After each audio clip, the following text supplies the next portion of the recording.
What do we think of when we hear the word relationship? I think the first thing that comes to mind is a relationship between a man and a woman.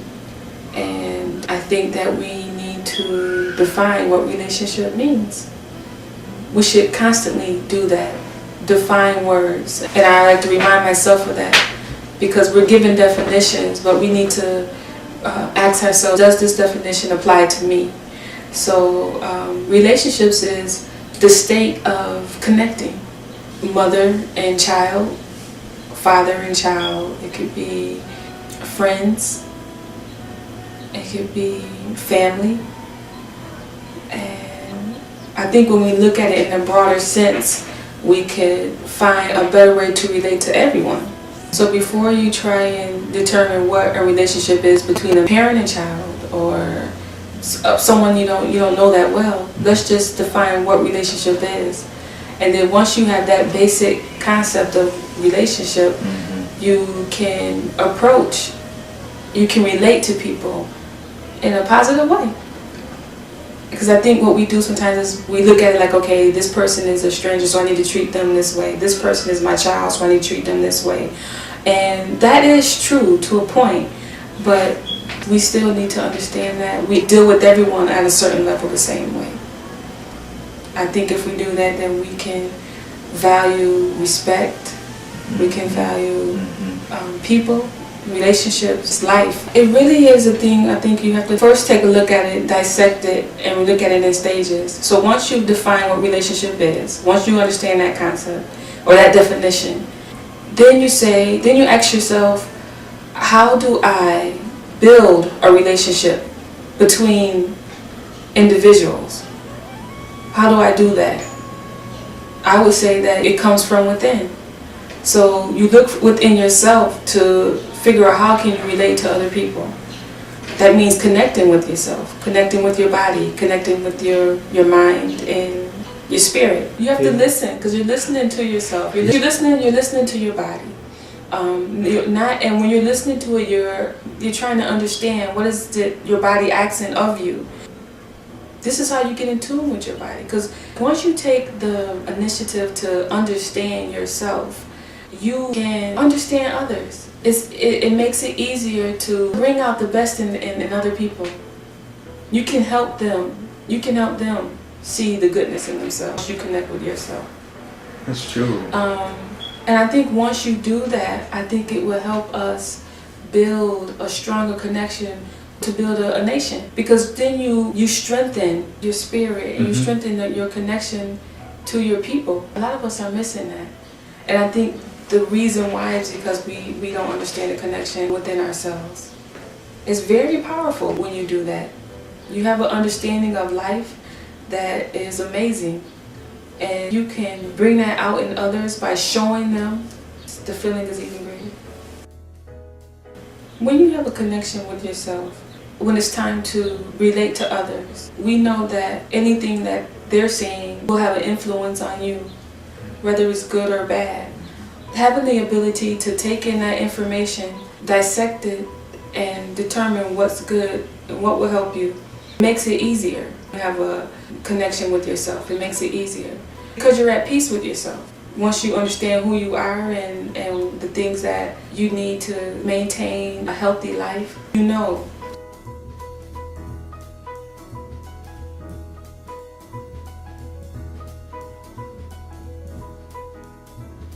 When we find ourselves against a wall and we don't know where to turn to find answers, we look for a friend or a book or a religion to try and figure out a way to make things better. And the first place that we should look is within ourselves, and that's the last place we decide to look.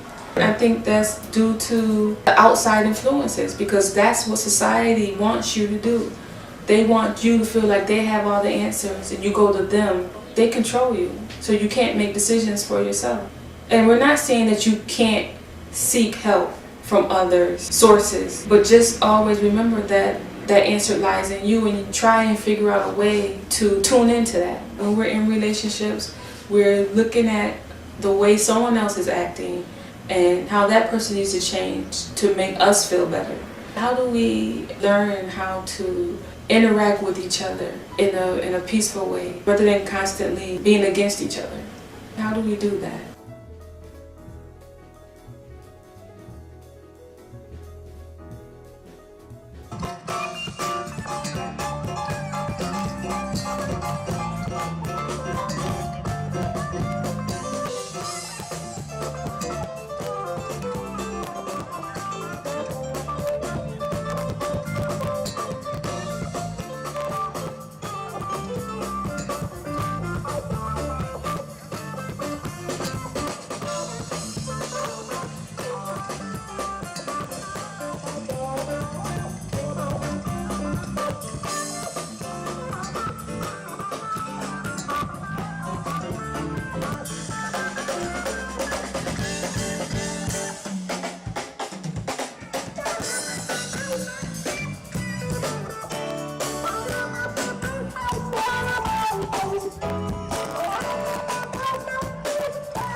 You know, sometimes we ask ourselves questions, why is it that I always end up with a person that's like this? I think sometimes we need to stop and reevaluate what is it that we are valuing. What is it that we value? What is it that we're holding importance to? What is it that we're valuing? And is it something that we should be valuing that's going to bring us happiness? Because what we think happiness is things that are external. We think those things will bring happiness. And then you're looking for someone that's going to bring you that kind of happiness. Do I have a man that does he have a job? Is he going to spend all this money on me? Whatever it is that you value, am I going to be able to, you know, go around the world, fly around the world, you know? And then sometimes we see one thing that we really value and want in a person. This person makes me feel special. And then they take that and they run with it, and they don't look at every other thing that person has going for themselves. And then now you're wondering, how is it that this person I felt treated me so great, and I'm still unhappy? I think that sometimes we become a little selfish, and we're constantly thinking about what is it that someone else can give me so that I can be happy. You should already be at that point before you decide to enter into a relationship.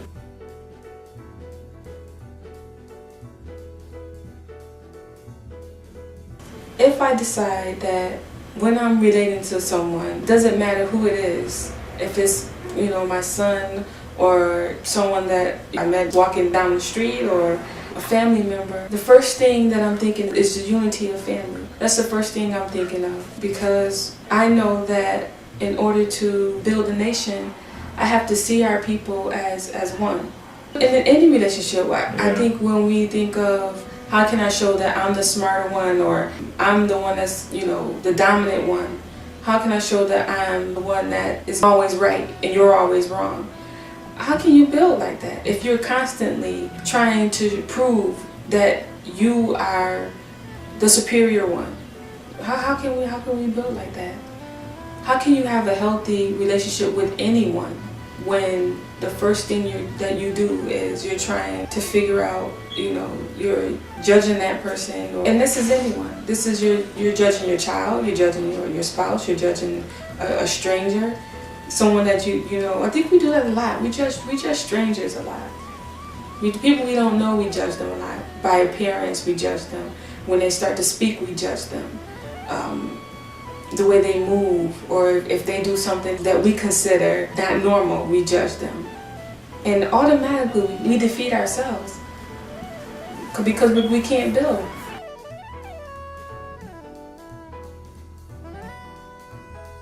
But you're still on guard because you're still not sure if that person has your best interest at heart.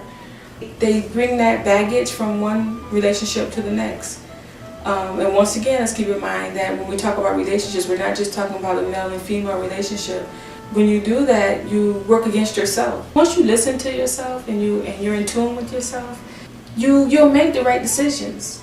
Because you understand what righteous truly is. And when you're constantly striving for righteousness and peace, when you feel that negative vibe in your body, automatically you want it gone. That's the thing, I think people don't listen to that. They're not listening. They know that there may be some kind of negative vibe with a person or a situation. They hear that voice, okay, you know what, I really shouldn't be doing it. I really shouldn't take this advice from this person, but they do it anyway. So why do we work against ourselves? Why do we do that? Why do we not listen to the internal voice? When they hear that internal voice that's telling them to do the right thing, because that's our original state, is to do right, is to be righteous. So, and when we ignore that and we decide to listen to other people, I think that we feel we need someone to give us answers. And I think we underestimate the voice within because we're not connected with ourselves.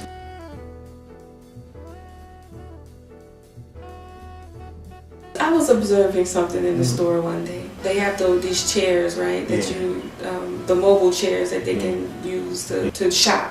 And the lady was heavy set, right? And as she was checking out, she had a lot of junk food, I noticed. And I asked myself, I said, why is it that, and then this is kind of connected to listening to the inner self.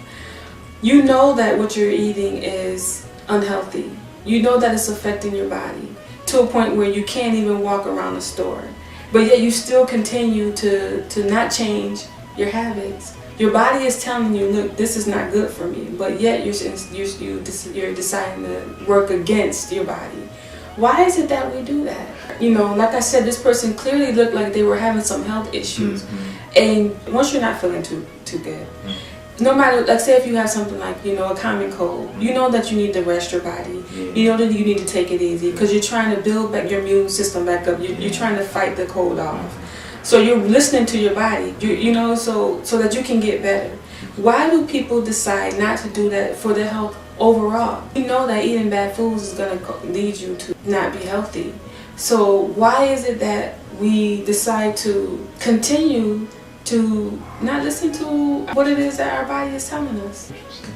The system doesn't tell you like all this food. They don't constantly tell you, this food is not good for you. It's like it's there, and you don't see commercials about how bad this food is for you. And I think because it's not an instant thing, like after you eat it, after you fulfill that desire, once you fulfill that desire, you don't have like right after you eat it, you don't feel like, okay, I'm gonna pass out. I think because you don't have that instant feeling, you feel like it's not really affecting you. And even like sometimes people will eat something that's bad for them. They'll eat something and then they'll be like, ooh, my chest hurts. Ooh, I can't breathe. Ooh, I'm ready. They say all this stuff, but wait a minute. You sure that's not what you just ate? No one has ever taught us, to you know, connect with your body. You know, that you don't see that in commercials. You don't see that on billboards. You know, they don't teach you that in school. You have to do the research to figure out how to do this yourself.